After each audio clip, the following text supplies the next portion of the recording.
तो दोस्तों आज मैं ये अपना सेल बायोलॉजी जो है वो मैंने 7 डेज़ में कंप्लीट करने का जो बोला था, तो मैंने आज सेल स्टार्ट किया है। और ये जो बुक है मैं इससे ही पढ़ती हूँ। मुझे ज़्यादा कुछ पता नहीं है कौन सा बुक क्या है, लेकिन मुझे ये बुक बहुत अच्छा लगा, जिससे पूरा एनसीईआरटी बेस्ड ये बुक है। तो मैं इसमें आप लोग को बताना चाहूँगी कि मैं इसी बुक से पढ़ रही हूँ। तो ये जैसे इसके बारे में ये स्ट्रक्चर दिया है कि हम इसमें क्या क्या पढ़ेंगे। जैसे कोशिका, फिर कोशिका की खोज, कोशिका सिद्धांत, कोशिका सिद्धांत के अपवाद, कोशिका की आकृति, आकार, कोशिका के प्रकार। तो हमें सबको पता ही है कि कोशिका के 2 प्रकार होते हैं, प्रोकैरियोटिक्स और यूकैरियोटिक्स। फिर हम पढ़ेंगे इसमें प्लाज्मा झिल्ली तथा कोशिका झिल्ली, फिर कोशिका भित्ति। और अब जैसे इसमें कोशिका भित्ति के जो होते हैं वह कितने होते हैं, तो 4 प्रकार के होते हैं: पादप कोशिका भित्ति, जीवाणु कोशिका भित्ति, कवक कोशिका भित्ति और शैवाल कोशिका भित्ति।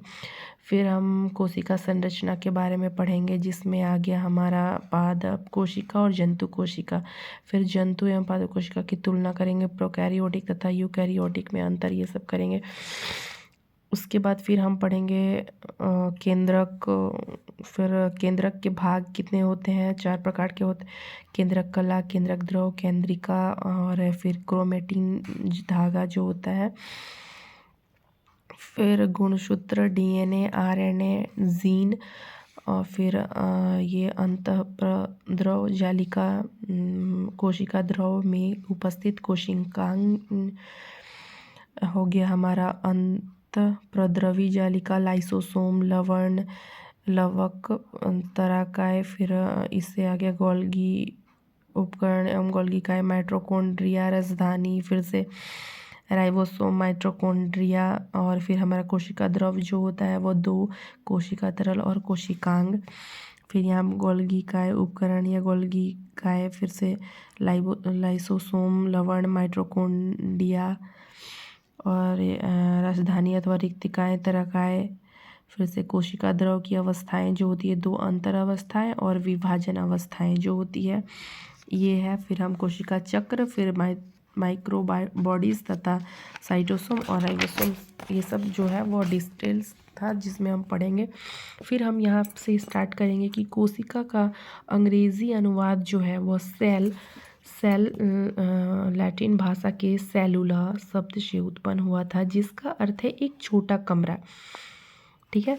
फिर कोशिका सभी जीवों के शारीरिक संरचनात्मक की आधारभूत संरचनात्मक एवं प्रक्रियात्मक इकाई है।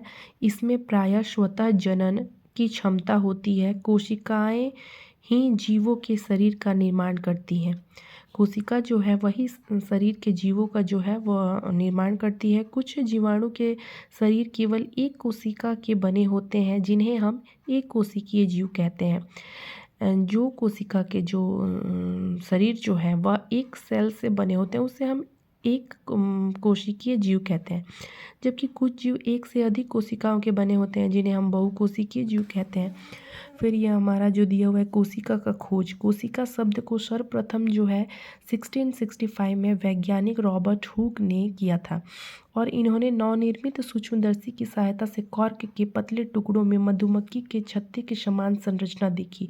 फिर रॉबर्ट हुक ने इस संरचना को कोशिका नाम दिया। यद्यपि यह मृत कोशिका थी, परंतु हुक ने जीवन की आधारभूत संरचनात्मक इकाई की खोज कर ली थी, इसलिए रॉबर्ट हुक ने कोशिका विज्ञान का जनक कहा जाता है।